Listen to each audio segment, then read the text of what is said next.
오늘 말씀은 우리에게 초대교회가 탄생하게 된 이야기를 들려주고 있지요. 그때는 제자들이 감람산에서 예수님께서 하늘로 올라가시는 광경을 보고 난 직후였습니다. 하늘로 올라가시는 주님을 보는 제자들은 세상이 무너지듯 마음이 아팠을 것입니다.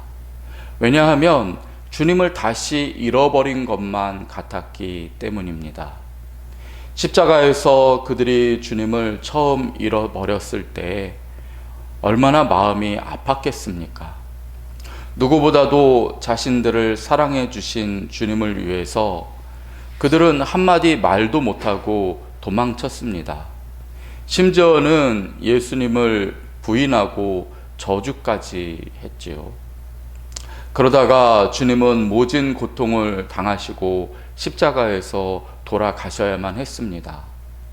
그때 베드로가 통곡했다라고 성경이 기록하고 있는데 어디 베드로만 통곡을 했겠습니까?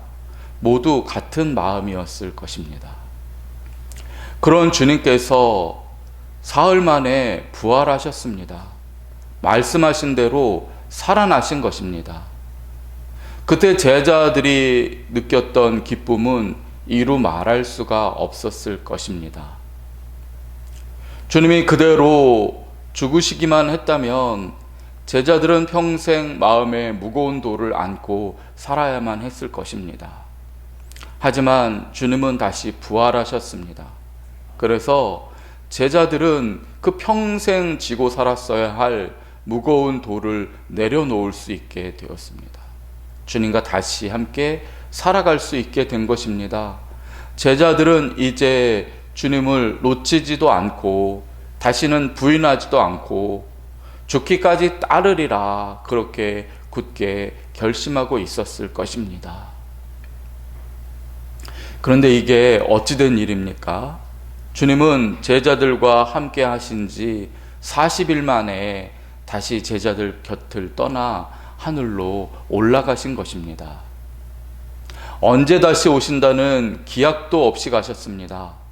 오시기야 분명히 오신다고 하셨지만은 언제까지 기다려야 할지 그 시간이 너무나 아득했을 것입니다.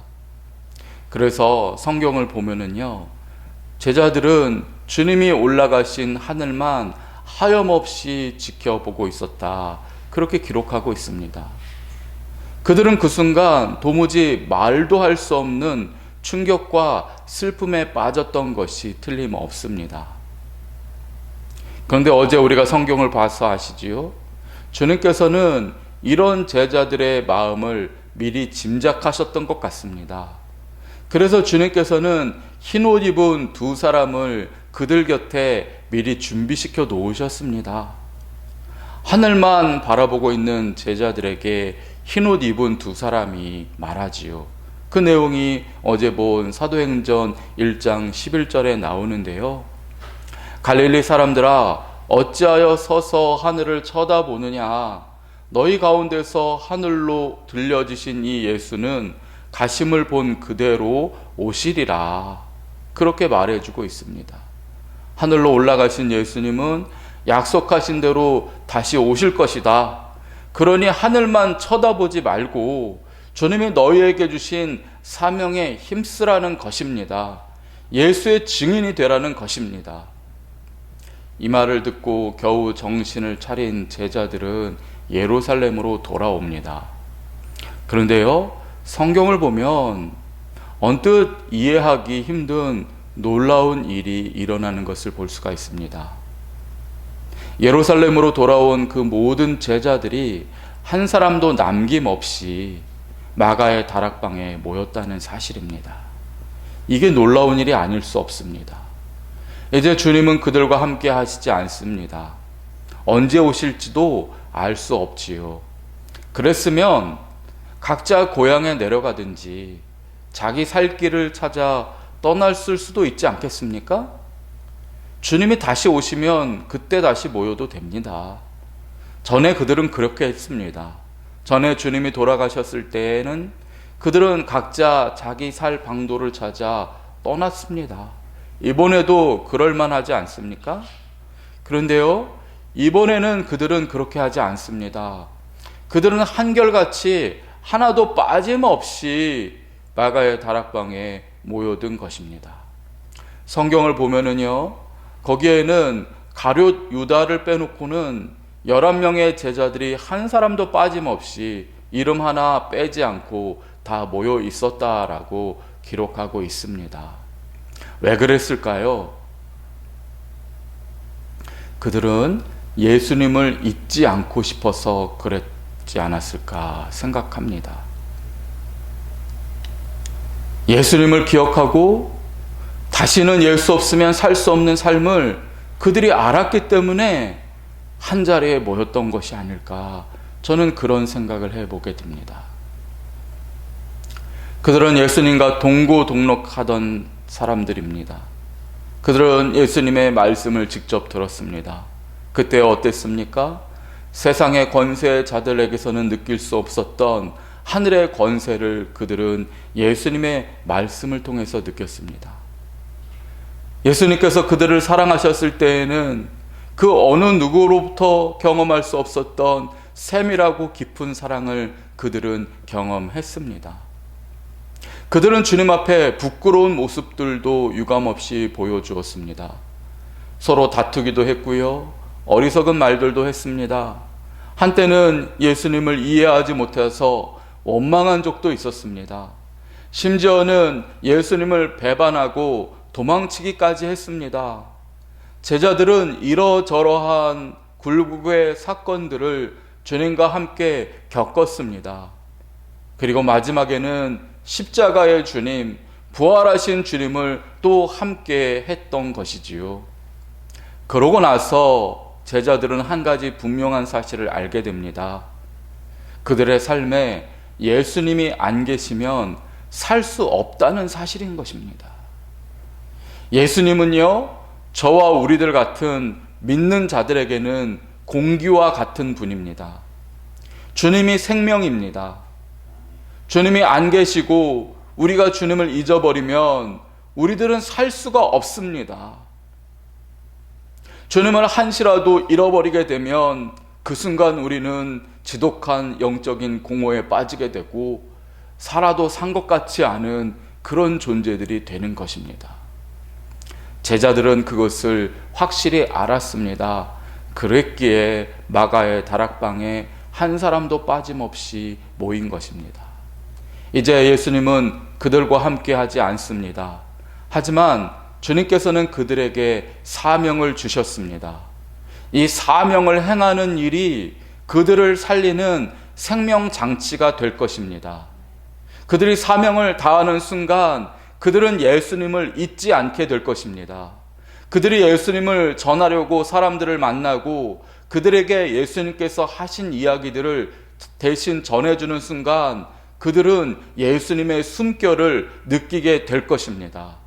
세상을 다니며 자신들이 만났던 예수 이야기를 하는 동안 그들은 예수를 다시 기억해 보게 될 것입니다.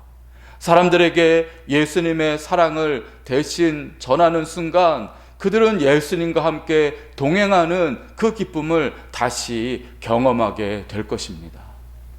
사명은요, 말하자면 다시 오실 주님을 기다리는 동안 그들을 살아있게 하는 생명장치가 되는 것이었습니다. 그랬기에 그들은 그 사명을 이루기 위해서 한 사람도 빠짐없이 모여든 것입니다. 그들뿐입니까? 거기 마가의 다락방에는 예수님의 어머니 마리아도 있었다, 성경은 기록하고 있습니다.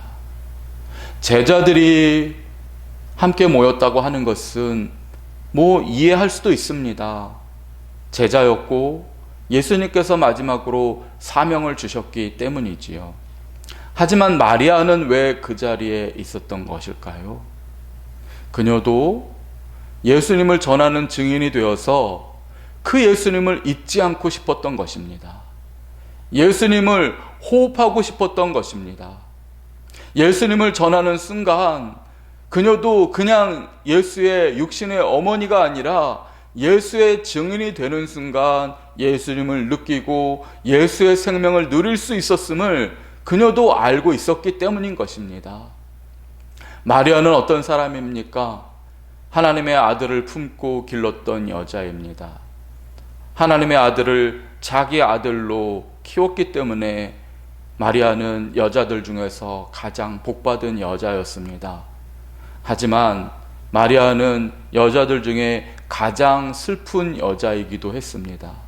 아들의 죽음이자 하나님의 죽음을 목격해야만 했기 때문입니다. 죽음보다도 더 깊은 사흘을 슬픔 가운데 이 여자는 보내야 했습니다. 그리고 예수님께서 부활하셨습니다. 예수님이 다시 부활하셨을 때 마리아는 죽음에서 살아난 자신의 아들이자 하나님의 아들을 만났습니다. 그리고 그녀도 알게 된 것입니다. 예수님 없으면 살 수 없다는 것을. 날마다 예수님을 이야기하지 않고 날마다 예수님이 주신 말씀을 먹지 않으면 살 수 없다는 것을 그녀도 알게 된 것입니다. 그렇기 때문에 마리아도 예수의 증인이 되기 위해서 다락방에 모인 것이지요. 성경을 보면은요, 이렇게 다락방에 모인 사람들의 이야기들을 전하고 있습니다. 그들은 모두 증인이 되려고 모인 것입니다. 다른 목적이 있어서가 아닙니다. 증인이 되어서 예수 이야기를 세상에 전하는 동안 다시 한번 예수님을 느껴보고 싶었던 것입니다. 성령의 충만함을 받고 그 권능을 받았다는 것이 무엇입니까? 읽지는 않았지만 이어지는 베드로의 이야기를 들어보면 확실하게 알 수 있습니다. 성령을 받았기 때문에 그들은 성경에 나온 말씀들 한 구절 한 구절이 다 예수에 대한 이야기라는 것을 깨닫게 됩니다. 그리고 그들이 성령의 권능을 받고 세상에 예수를 전하게 되면 그 성령의 은혜, 예수의 영으로 인해서 그들은 다시 주님과 동행하게 될 것입니다. 그 목적을 위해서 그들은 증인되고 싶었고 마가의 다락방에 모였던 것입니다. 이렇게 모였던 사람들의 수가 120명이나 되었다. 성경은 오늘 말씀하고 있습니다. 120명이나 모였다. 그렇게 말하고 있습니다. 120명은요, 세상의 기준으로 볼 때는 결코 많은 무리가 아닙니다. 오늘날 수만 명이 모인다는 교회를 보십시오. 거기에 비하면 120명은 정말 아주 작게 여겨질 것입니다. 그런데도 성경은 120명이나 큰 사람이 모인 것처럼 그렇게 기록하고 있습니다. 왜 그랬겠습니까? 이들 한 사람 한 사람은 예수의 증인이 되지 못하는 수만 명의 사람들보다 큰 일을 이룰 사람들이기 때문인 것입니다. 저는 우리들이 복음의 증인으로 삶을 살아가게 될 때에 똑같은 일이 일어난다라고 믿습니다. 예수님을 전할 때 우리의 삶에는 예수님이 생생하게 살아나서 동행하실 것입니다. 예수님의 말씀을 사람들에게 전하려고 할 때 우리는 세상이 알 수 없는 주님 동행의 기쁨을 누리게 될 것입니다. 복음을 전하려고 예수님의 이야기를 하는 순간 주님께서 살아서 우리와 함께 하신다는 것입니다. 그래서 예수를 전하면 전할수록, 예수에 대한 이야기를 우리에게 담으면 담을수록 예수의 생명이 우리에게 강력하게 다가오는 것입니다. 우리도 예수로 호흡하게 될 것입니다. 증인되어 이 예수를 만끽하게 되시기를 주님의 이름으로 축원드립니다. 아멘. 기도하겠습니다. 주님, 마가의 다락방에 모인 사람들은 주의 증인이 됨으로써 주님을 생생하게 누렸고 세상을 변화시켰습니다. 우리도 그런 삶을 살게 하옵소서. 예수의 생명을 삶에서 누리는 복을 허락하여 주시옵소서. 다시 오실 우리 주 예수 그리스도의 이름으로 기도드립니다. 아멘.